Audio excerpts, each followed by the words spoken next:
Барлықтарыңызға сәлем достар, сіздермен бүгін осындай хит болып жатырған бананнан жасалатын оңай әрі тез 2-ақ ингредиенттен жасалатын балмұздақ жасаймыз. Кеттік.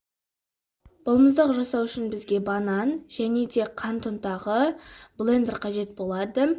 Ең бірінші бананымызды тазалап аламыз, яғни қабығын ашып аламыз. Банан алар кезде бананды свежий, яғни дәмді түрлерін алыңыздар, себебі ол балмұздақты одан әрі дәмді қылып тұрады.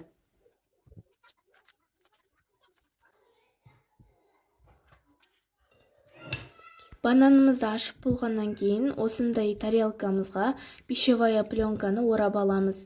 Бұл банан қатқанда алуға оңайырақ болады, сондықтан да пищевая пленканы жабыстырғандарыңыз жөн. Және де бананды кесіп шығамыз, яғни бананды бізге жақсылап тұрып қатыру керек. Және де мен барлығын оны жайып шықтым бір-бірден.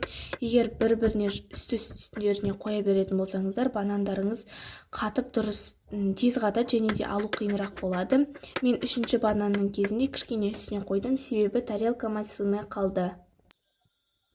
Барлығын кесіп орналастырып, осылай видеода көрсетілгендей қылып орналастырған алғаннан кейін бетіне пищевая пленка саламыз, яғни қайтадан ораймыз бетін. Және де осыны 3-4 сағатқа холодильникке, яғни морозильникке мұздатып қоямыз, яғни мұздап бұлар қатып шығу керек, замороженный банандар шығу керек бізден. Мінекей достар, бізде тоңазытқышта 3 сағаттай тұрды менің банандарым, және де олар қатты, және мен олардың пленкасын алып, мына блендерге, арнайы блендерге салып жатырмын. Егер сіздерде блендер болмаса, онда коктейль жасайтын смузи секілді заттар болса, сондай құралдар болса, солармен жасасаңыздар болады. Және де үстіне 2 ас қасық қант салып жатырмын.